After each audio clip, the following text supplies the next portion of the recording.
Hi everyone, social justice warrior, transgender, anti-Disney/Marvel, Larry Croft here. And I just saw the cis-hetero Nazi rally known as Avengers Infinity War. This movie is making tons of money, and it's breaking all these records.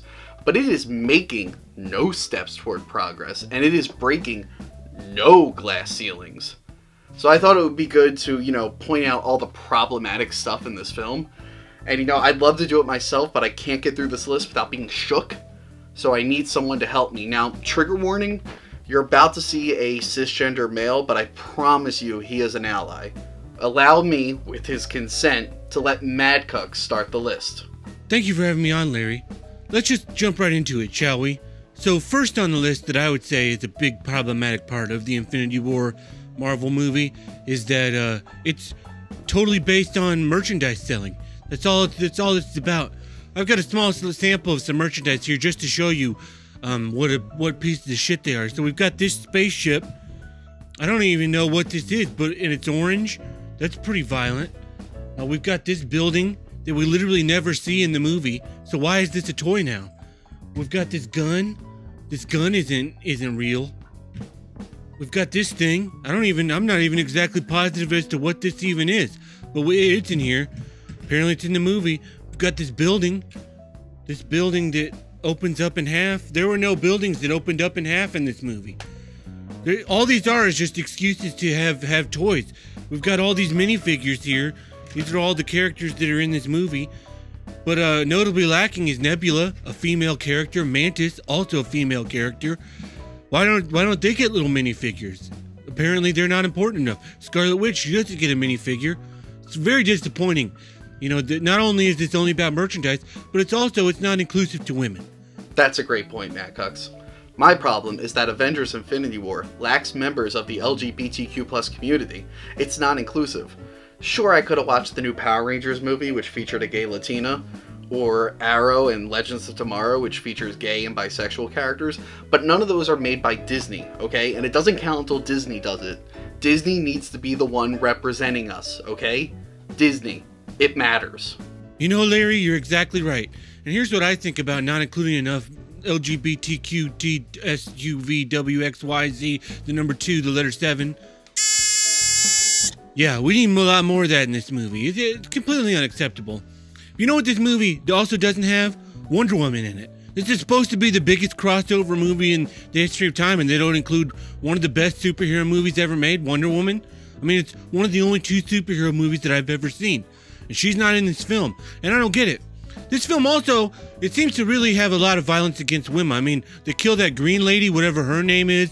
They force the Scarlet Witch lady to commit an act of evil against a cis robot man. And, that's basically rape. This whole movie is predicated on the idea of violence against women. I mean, the Black Widow, she's getting punched a whole bunch. Nebula gets disassembled a little bit. It's completely unacceptable that Hollywood thinks that it's okay to objectify women as nothing but punching bags for their male characters to be centered around.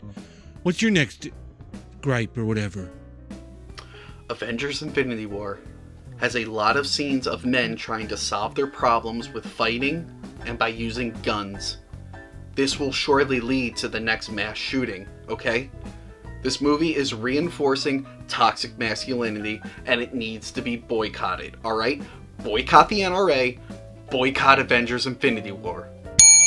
Yeah, that's a great argument. This movie really is just a lot of men punching things.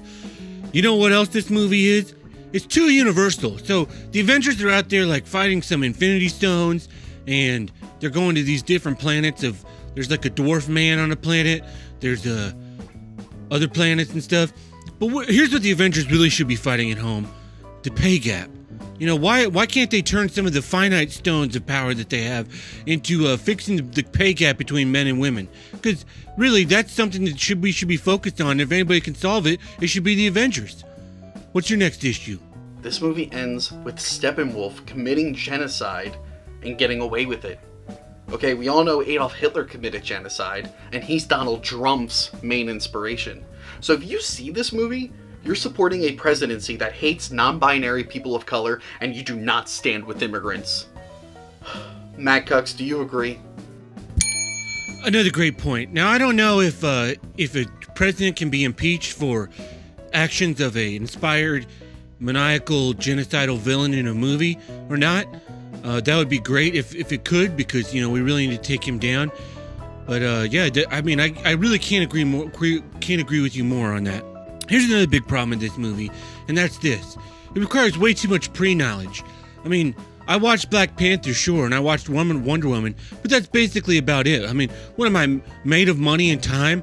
Sure, I've had 10 years to watch 18 movies that have been wildly popular, but I mean, that's just a preposterous claim to require a moviegoer to see. So I go into this movie, and they've completely established these characters in these other movies, and they don't explain their motivations at all. I mean, we're just, you know, Captain America, for instance, they don't call him Captain America anymore. They call him Steve Rogers. And I can only assume that that's because he decided to leave America after Donald Trump was elected president. I'm sure this is explained in one of the earlier movies, but they didn't explain it to me in this movie, and I really need them to hold my hand through the narrative so that I can understand what the motivations of these people were. You know, the guy with the robot arm, how did you get that robot arm? They never explained that. They never explained why Iron Man was made of iron or any of this stuff. You know, who's Spider-Man? Why did he become Spider-Man? These things really need to be clarified in the first act of this movie, which they didn't do. They just assume that you've watched all these other movies and you're just supposed to watch it. And I mean, I just can't get over that fact. I can't get over it. But this is a really problematic movie, and you should probably definitely not see it. And if you don't see it, you should definitely tweet at us and stand in solidarity with Larry and I. And I just want to thank you, Larry, for having me on the show. I'll be sure to send you my list of banned words from your comment streams.